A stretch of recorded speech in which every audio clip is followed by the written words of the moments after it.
Let's go back in. Yeah. Let's go back in. Yeah.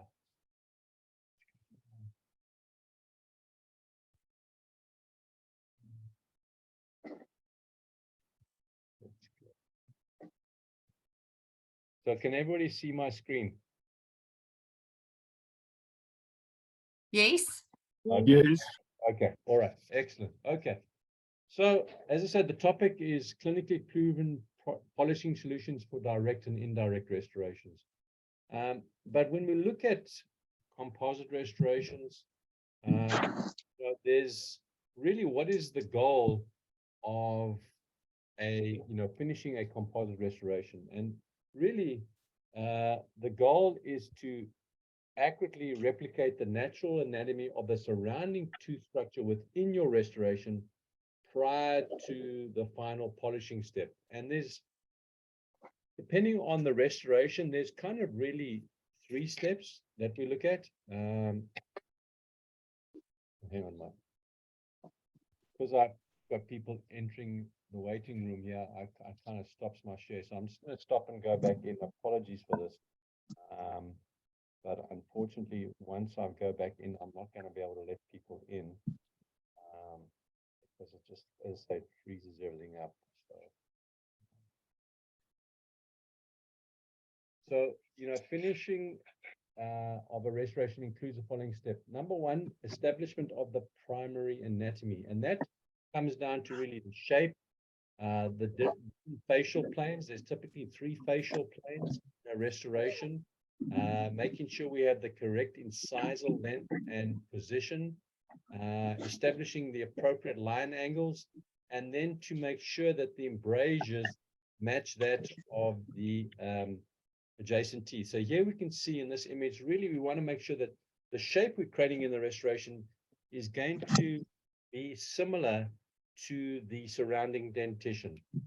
And that the facial planes, as I said, we have 3 facial planes. We typically have a cervical facial plane, we have a middle facial plane, and then we have an incisal facial plane. And so we need to make sure that those are matching the adjacent teeth. And then we need to make sure that the incisal length and position is matching again the adjacent teeth to ensure we're going to create a really predictable restoration, if you will.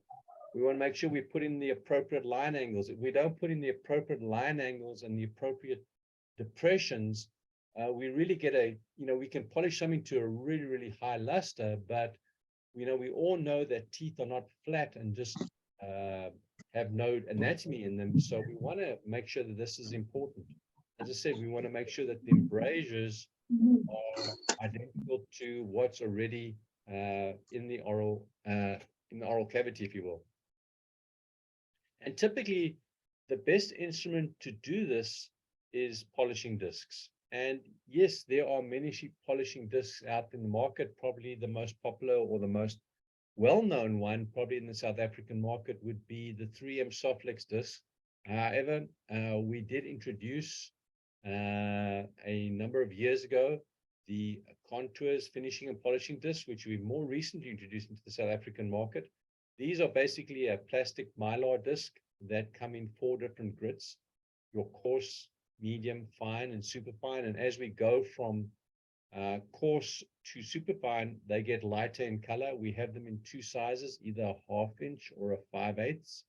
And really the difference between these and, say, a 3M disc or some of the other discs in the industry is the flexibility. The comments that we have received, and this is from key opinion leaders, is that with the 3M disc, they find sometimes that it's too rigid, meaning that you tend to remove more surface anatomy that you perhaps would like to. And then many of the other discs in the industry, they find that people find them that they're too flexible. So the challenge of something being too flexible is sometimes you can lose control, and then that metal mandrel can scar the composite. So as I said, the Contours are kind of midway, if you will, giving you the right amount of flexibility to ensure that you have control, but having something that's not too stiff, that's not going to remove too much surface anatomy. From a cost perspective, these are certainly more cost effective than a 3M polishing disc, and certainly reach out to your territory account manager or your sales representative from Wright Milners, and they'll be able to assist you.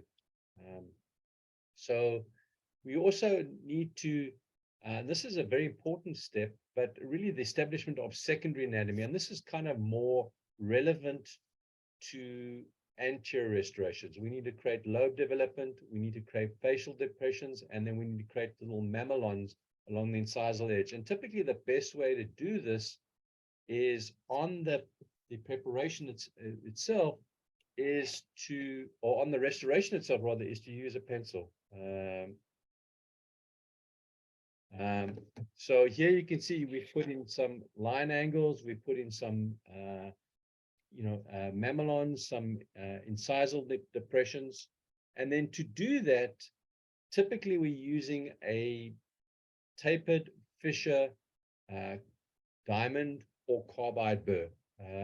Now, the challenge when we do this is that we tend to create little striations, little scratches in the restoration. So just to refine and remove the little striations, this is where we would recommend our contours, which is a coarse anatomy trimmer. Sorry, I'm just going to stop the share for a second because we've got 9 people in the waiting room, so I want to make sure we can include them.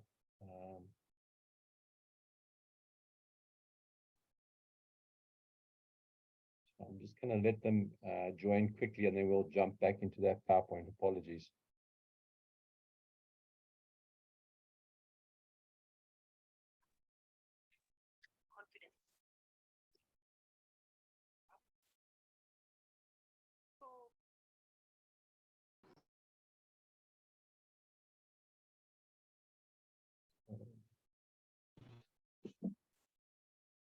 All down here. Apologies for this, folks, but I want to make sure that everybody is on this. Sorry, if we can just ask the latecomers just to mute their microphones. Okay, so what are the coarse anatomy trimmers? They are a 90 micron aluminum oxide. So unlike a stone, these have some flex to them, and these are probably the only these are really more of a finisher than a polisher. These are the only ones that we would recommend that you're using moderate to firm pressure, and I will demonstrate this under the visualizer. But these very, very quickly can remove those striations and allow you to add a little bit of characterization to the restoration, because as I said, teeth are not flat, if you will. These are quite durable. These will typically go through an autoclave between 6 to 8 times before you need to replace them, and they're relatively inexpensive, folks. Give me 1 second. I'm just having a little bit of an issue with this. No, it's not sharing. Yes, 1 second. Yeah.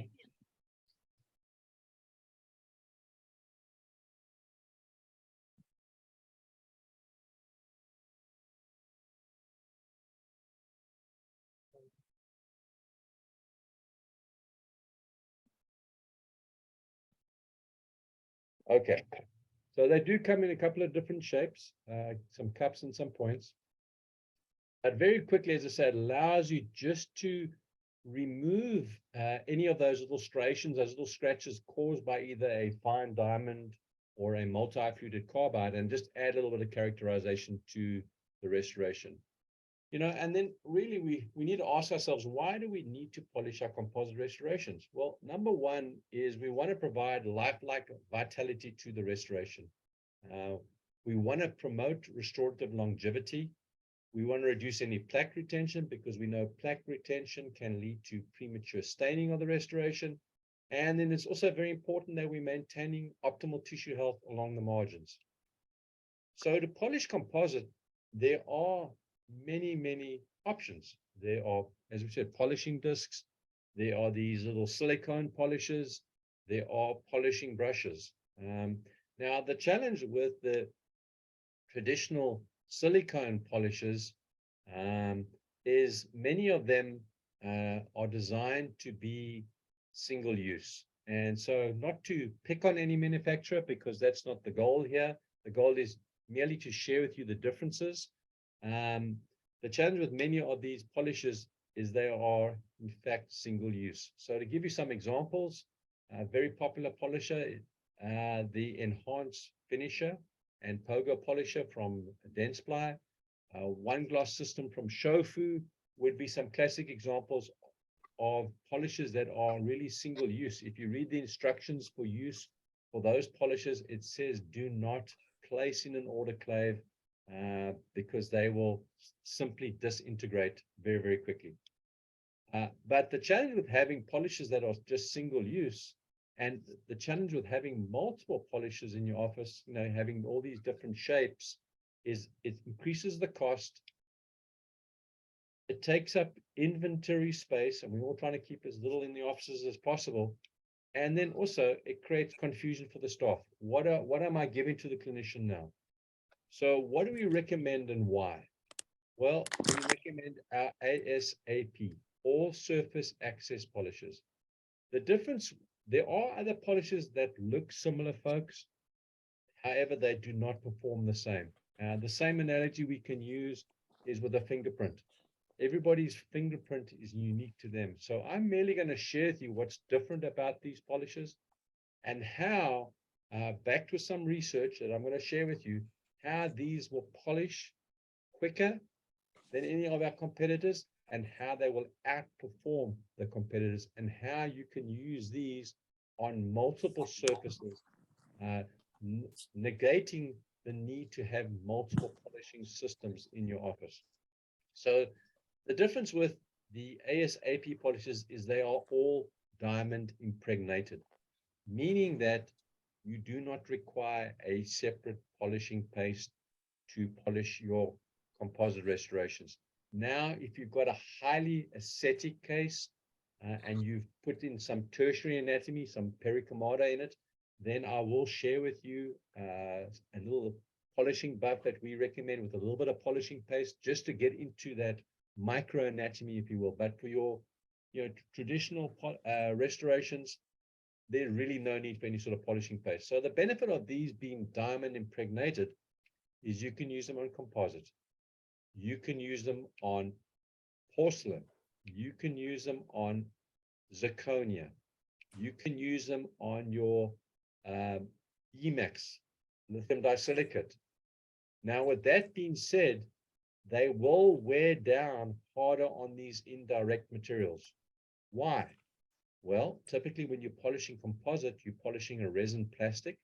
But when you're polishing these indirect materials, you're polishing glass. And obviously glass is much, much harder than a resin plastic. And as a result, they will tend to wear down quicker. You can use these on your bisacryl temporary material. You can use these on glass ionomer. You can use these on your Invisalign retainers. The challenge with a traditional silicone polisher on an Invisalign retainer is the heat will tend to melt that acrylic retainer and leave an unsightly thread in it. These A.S.A.P polishes will not. These polishes are designed to be used with light pressure only. I cannot stress that enough. You barely just want to be touching the surface of the restoration. These can be used on gold. And for any old diehard out there that still wants to use amalgam, you can use these on amalgam. Now, these are designed to be very, very flexible.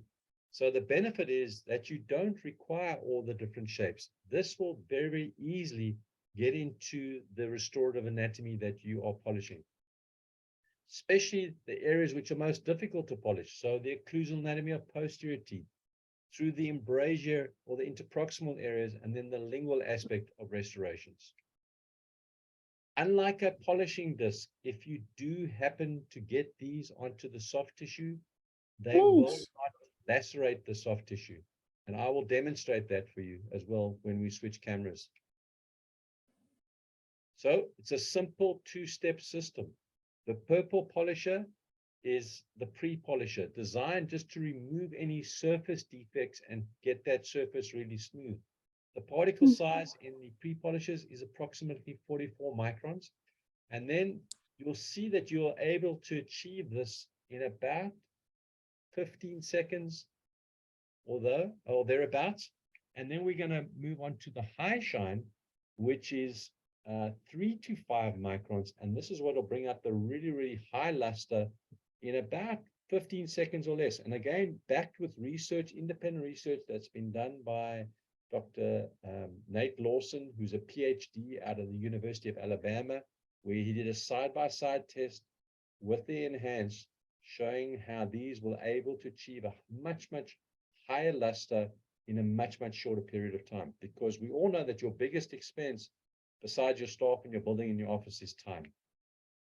So we're the only manufacturer in the industry that puts step 1 on the pre-polisher, step 2 on the high shine on the little shank. So there's never any confusion as to which polisher do you use first, which one do you use second. So helping you to improve the efficiencies in your office as well. We make these in 2 sizes. So we have them in a larger 14 millimeter or a smaller 10 millimeter. Where the smaller 10 millimeter is particularly helpful is for areas with restricted access, lower anteriors, premolars, patients with a restricted bite, and then, of course, your pediatric patients, if you will. These are extremely durable. On composite, these will go through an autoclave at least 30 times. So when you start looking at cost per application, it is significantly more cost effective than something like enhanced. To give you an idea, Sharon sent me through some pricing. The A.S.A.P starter kit, which I'll share with you momentarily as well. The cost on that is 2,899 Rand, including VAT. But if you divide that by 6, because you've got a pre-polisher and a high shine, you divide that by 30, you're talking about 16 Rand and 10 cents per application for both the pre-polisher and the high shine. If you look at enhance, which is 950 Rand for 30 polishers, but you can only use them once, you're looking at 31 Rand and 66 cents per application. Plus, you can only use those on composite. You can't use them on any of these indirect materials. So not only is it a cost benefit, but the fact that you can use one polisher on multiple surfaces has some added benefit as well. In terms of cleaning and disinfecting these polishers, we do not recommend that you place them in a cold sterilant or an ultrasonic cleaner. The reason being is those chemicals are very harsh, and what they'll do is they will break down the silicone, the rubber in the polisher, causing them to fail prematurely. If you do wish to place them in an ultrasonic cleaner, we do recommend that you place them in a beaker in water.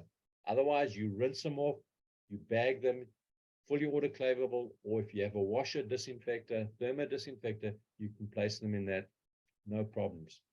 These are designed to be used in a clockwise direction only, with light pressure between 10 and 12,000 RPM. If you use these in a counterclockwise direction, you will break those little fingers, those little webs off very, very quickly. So clockwise direction only, please. And then these can be used dry or they can be used wet. What I mean by wet is because you're using such light pressure, you're generating so little friction, so that if there is any sort of discomfort, periodically your assistant can just squirt a little drop of water on the preparation side to help alleviate any potential discomfort. But really, because you're using such light pressure and really for such a short period of time of about 15 seconds, there's no concerns. So this is the little assorted starter pack where you're getting 3 pre-polishers and 3 high shine polishers of both sizes. Thereafter, there are different refill options available where you can just purchase the pre-polishers or just the final high shine polishers, or you can buy refill kits just of the small polishers or just the large polishers. So lots of options. In terms of endorsements, this is from Dr. David Chan. He's the immediate past president of the American Academy of Cosmetic Dentistry. He says, I cannot practice without these polishes. So certainly people that have used these and tried these polishes tend to be, has now become their sort of go-to polisher in their dental office. So again, we use the pre-polisher first with light pressure just to refine, and in about 15 seconds or less, you can achieve the desired result. And then we follow with the pink one, the high shine one, and this brings out the really, really high luster. So these images really don't do these polishes justice, and I hope under the camera I can really show you how we can just take it to the next level, if you will. So this is the research article that I wanted to share with you, courtesy of Dr. Nate Lawson, that's showing you that the A.S.A.P, which is the blue line, and the Enhance, which is the orange line, how we were able to, with step 1 and in step 2, achieve a higher gloss in 15 seconds than what the competitor was able to do in 45 seconds. So we all, as I say, we all know that time is your biggest expense.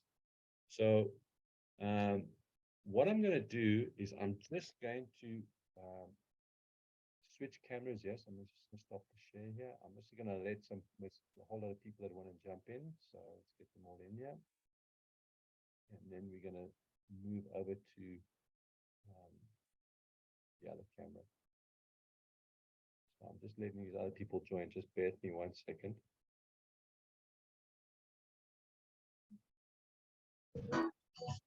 Sponsored by Capitec. Just anybody that's joining us, please mute yourself for the benefit of everybody else. Thank you so much. Go to the advanced screen. Okay. So, as I say, when you credit, I know this is kind of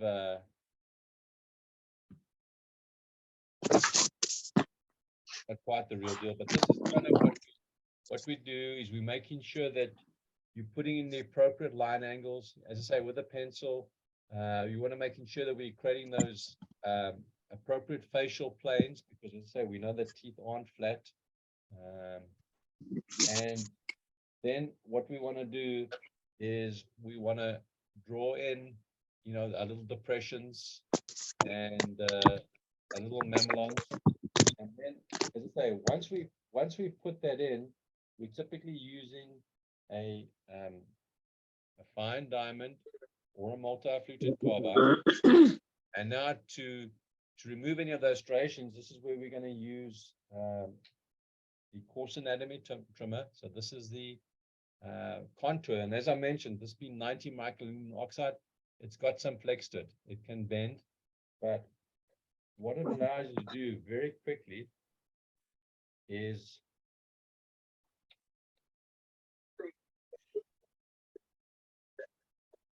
focus here. Zoom in a little bit more. What allows us to do very quickly, now obviously you're going to be using this with a coolant, allows us just to go in and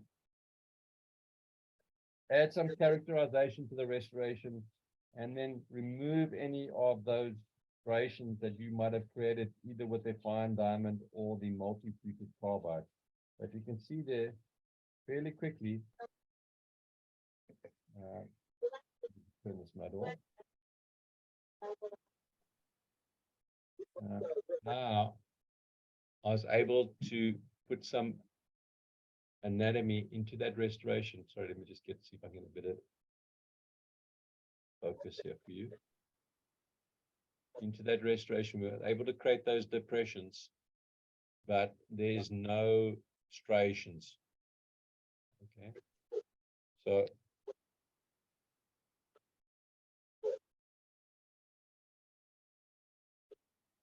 what I'm going to do now is we're going to take the A.S.A.P polisher. So this would be the pre-polisher, the purple polisher. And as you can see there very clearly on the mandrel, it says step 1. And as I said, because of the flexibility of these, you can see they're very, very flexible. All those areas that are most difficult to polish, so the occlusal anatomy or posterior, this can get into that anatomy very, very easy through the embrasure areas and the lingual aspect of restorations. So, again, somebody could just mute themselves, please. Thank you. So as I said, these are designed to be used in a clockwise direction only, between 10 and 12,000 RPM. Might want me to go. You won't be able to transform without. Sorry, Peter. Could I Okay. please ask you all to mute your microphones? Thank you. So what we're going to do is, with the purple polisher, coming in, using light pressure, and very quickly, we're able to refine and smooth. Now, what you'll notice is I'm not removing any surface anatomy. I'm just getting that surface nice and smooth. Now, you can use it on the edge. You can use these flat. It doesn't matter. As you can see there, very quickly, how am I able to get that surface nice and smooth? And now I'm just going to show you here. I'm just going to show you on my. If you get this onto the soft tissue, you're not going to lacerate the soft tissue. And then we're going to go to the high shine, which is the pink one. And as you'll see as well on the mandrel, it says step 2. Okay. And then this is what's going to bring out that really, really high luster in about 15 seconds or less.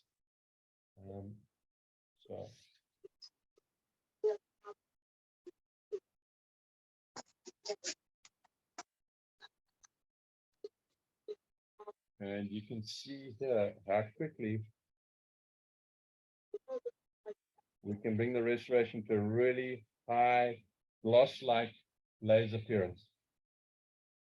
And the fact that these are extremely durable makes it significantly more cost-effective for you to use in your dental office.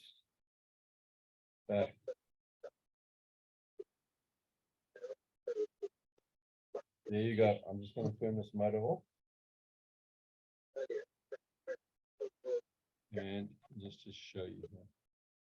That's kind of the result you can get in about, with the pre-polisher and the high shine, in about 30 to 35 seconds. So really, really high gloss-like glaze on your restorations.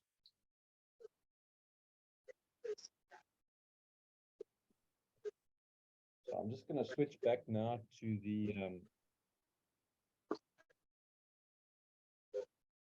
PowerPoint and just show you if we really want to go to on your tertiary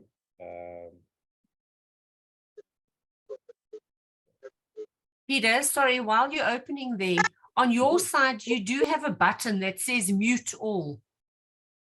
Okay, got it. If you just mute them. Okay, I've got them. All righty. Okay, let's keep on going.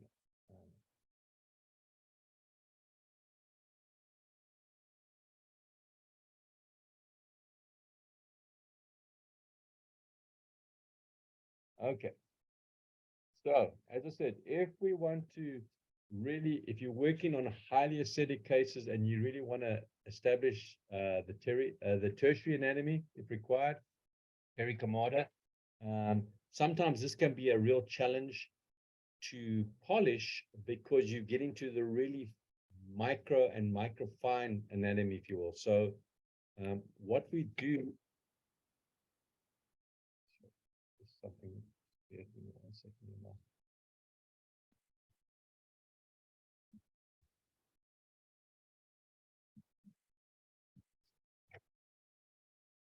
What we do recommend to get into that anatomy, to get it to a really high shine with the use of a little polishing paste, are these final high shine cotton polishing wheels. Now, many manufacturers have little polishing buffs, little wheel or discs, if you will. But the challenge with the disc is it's flat and it doesn't hold the polishing paste very well. So many times it tends to create splatter, where these are a lot more dense. And so as a result, they also allow you to hold more of that polish without creating splatter. The other thing as well is they don't have to be snapped onto a mandrel. These come ready on a mandrel, and they're designed to be single use, but the benefit of them being more dense is it allows them more easily to get into this microanatomy to bring it to a really, really high luster, if you will. And I will show you that, really for those more highly acidic cases. We recommend these to be used with slow speed between 2,500 and 3,000 RPM. And again, in a very, very short period of time, it can bring it to an extremely high luster, if you will. Again, let me just quickly demonstrate these for you, and then we'll move on to the indirect polishes.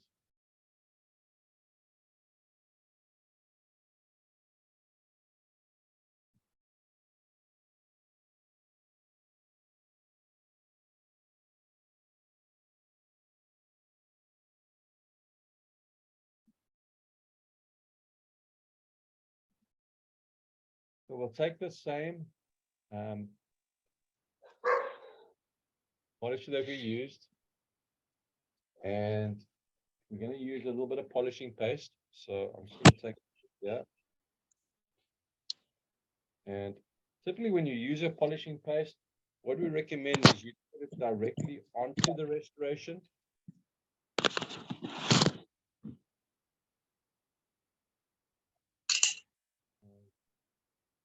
Directly onto the restoration. And then what we will do is, you can see these little polishes. Get out the way for a second. These, as I say, they're dense, they've got some body to them. So that tends to hold the polishing paste to prevent splatter, but also can get into that microanatomy. So what we're going to do here is this just goes directly into the handpiece, and then with slow speed and muzzle pressure, very quickly, I can really just take this to an ultra high luster, if you will.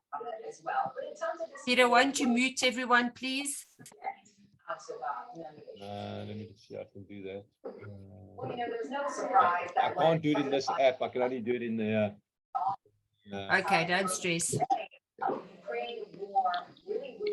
you can see we're talking about, of course, a devastating destruction across Ukraine itself. I'm able to bring that extremely high luster, if you will. All right. For the first time in a number of years. Now, heading into today, U.S. officials had said that most G20 members did condemn the war. So in that statement, there was, of course, a bit of a recognition that there are a handful of G20 member countries that haven't always been fully and openly critical of the ongoing war. Countries like China or India or Saudi Arabia, and to some extent. Okay, can somebody please mute themselves? We don't need to hear the news. Thanks. In some respects, a bit of a complicating factor, but ultimately, most of these countries ended up signing this declaration. Gifted 22, can you mute your mic, please? Gifted 22, mute your mic, please. Thank you.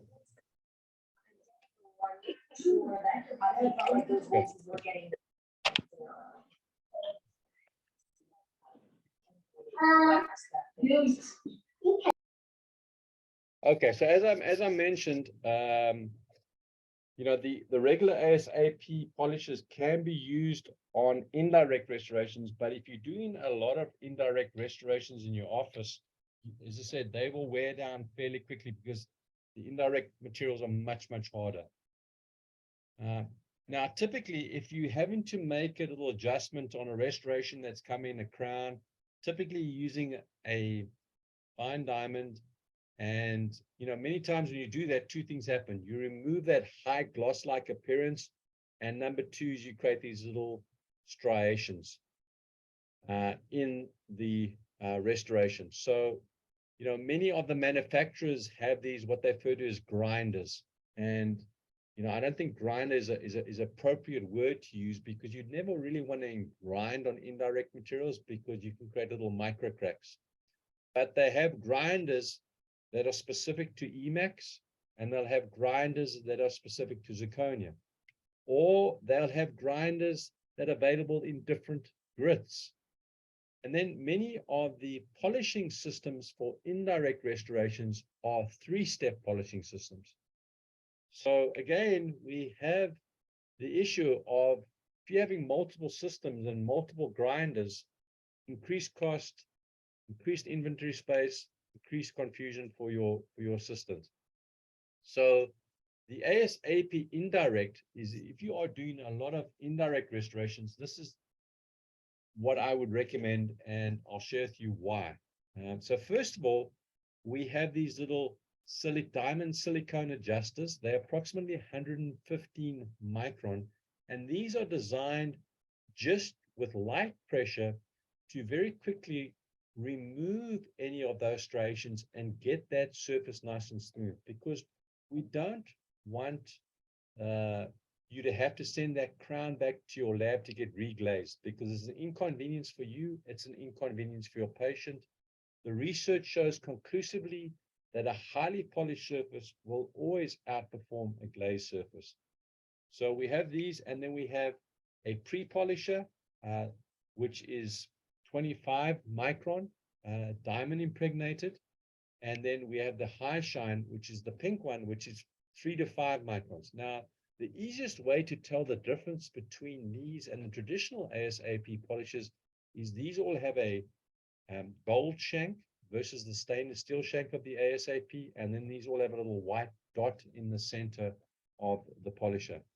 But the difference with these compared to the traditional A.S.A.P polishes is these have a much, much higher concentration of diamond particle with a more durable silicone binder, meaning that on these harder materials manufactured from glass primarily, is they should be able to be used about 30 to 35 times. So again, very, very cost effective.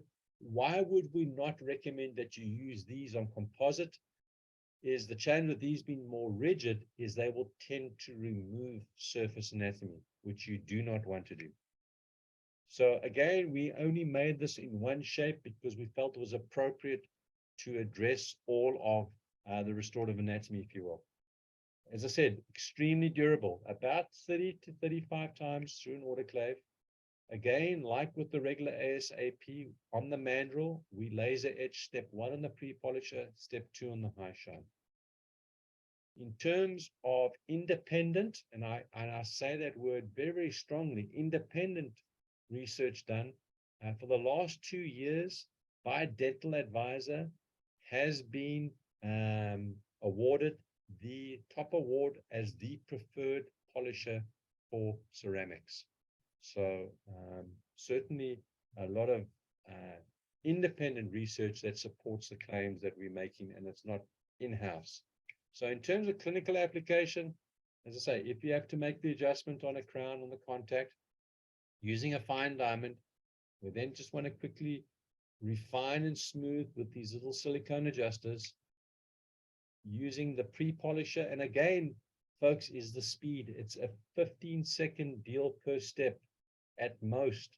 So again, significantly helping you improve your efficiencies, which ultimately helps improve your practice profitability. And most importantly, improves the clinical outcomes for your patients. Then we're going to follow with the high shine, again, between 10 to 12,000 RPM. And you can see very quickly how it will mimic the restorations that are in the mouth, or just the natural dentition, if you will, just blends in flawlessly. So this is the little starter kit. We have two versions of this. We have an intraoral version, which has one each of the 3 different silicone adjusters, and then one each of the polishes. These can also are available in refill packs of 3. And then we also have an extra oral kit, which has the polishes and has 2 shapes in the adjusters. For the folks that have a little lab and want to use their straight hand piece, we do have this available as well. So I'm just going to switch screens here and just show you. Just close this out. So what I'm going to show you here is I have a zirconia crown. And why do I always like to show on zirconia? Because we know zirconia is the most difficult thing to polish. So for argument's sake, as I say, the patient comes in, the contact's a little heavy or a little high, and you need to adjust it. Typically, we're going to use a fine diamond. So as I said, when we're using a fine diamond, 2 things happen. Number 1 is we create little striations, little scratches. But number 2, we also remove that high gloss-like appearance.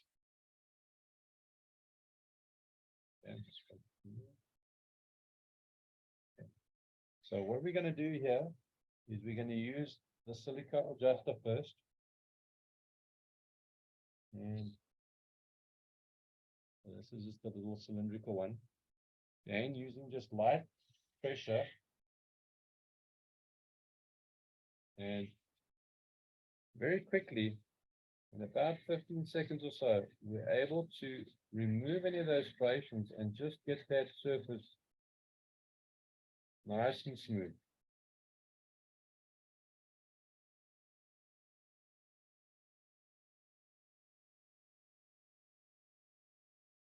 Okay. Then what we're going to do, we're going to go to pre-polisher first, 25 micron. And as I said, these are much more rigid than the traditional A.S.A.P. So,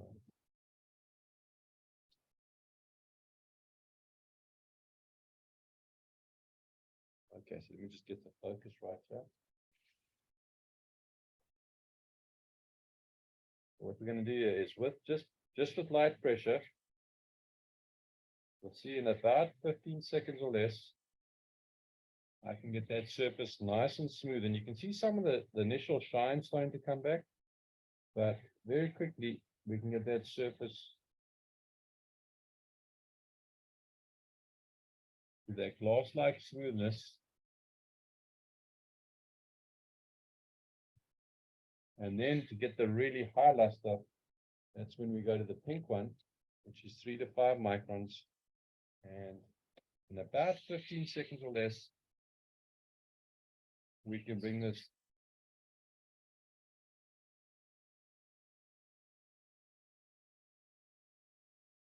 to a high gloss-like glaze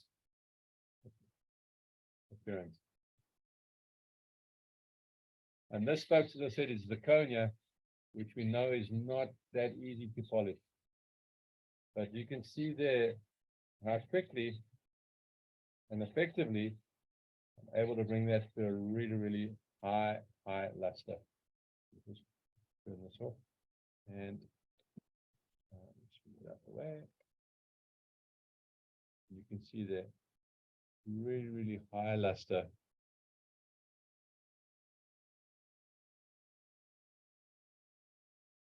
Okay, that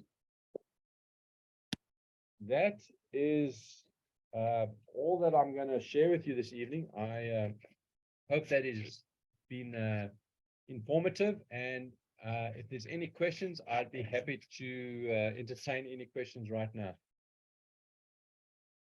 Peter, I'm just checking in the chat box. Yes. We don't have any questions posted as yet. I think it was a very clear and concise presentation and demonstration. Thanks very much. Okay, here's a question from Brandon, which is, what are the polishes made of? Brandon, these are silicone polishes that are diamond impregnated. So I hope that answers your question. So as I said, the pre-polisher on the regular A.S.A.P, the grit size is about 44 microns, which really makes it ideal to refine and smooth. And then the high shine is 3 to 5 microns, and that is what brings gives them the polisher the ability to bring out that really, really high gloss-like glazed appearance, if you will.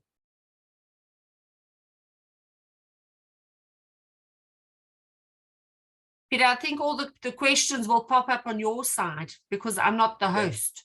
How do they compare to the night-eye Ceraglaze polishes? In terms of how these perform, these will certainly outperform, in our experience and our feedback we receive from our key opinion leaders. These tend to outperform any of the polishes that look very similar to the A.S.A.P polishes. And I always remind people that just because something looks similar doesn't mean it performs the same. The challenge with many of the other ones that look similar to the A.S.A.P polishes, many of them are impregnated with aluminum oxide as opposed to diamond. So, and the challenge with aluminum oxide, it really limits you to what you can use the polishes on. Typically, the aluminum oxide, it's really limiting you to composite materials only. And if you're going to get the ideal shine on indirect restorations, you need something that's diamond impregnated. And with all you folks living in South Africa, we know nothing sparkles quite like a diamond. So I hope that. And diamonds remain a girl's best friend. Yes. And so, I hope that answered your question. Do you have any more questions there? Anything else in the chat box there? Not on my side. Well, again, I sincerely appreciate the opportunity. If you wish to have any more information about these, certainly Wright Milners has them, or you're welcome to go to our website, www.clinicianschoice.com, and we have access to videos, we have access to research articles, product information sheets. So if there's anything else you'd like to read about or see, please, I encourage you to go to our website, which is very, very comprehensive. And Peter, just to add on to that, so a detailed email will be sent out to all the delegates tomorrow morning. That will include all the products that you covered in your presentation, along with a special offer for the delegates that attended. And then I will also send the links with regards to the videos that can be watched, as well as the Clinicians' Choice website to be viewed. Perfect. So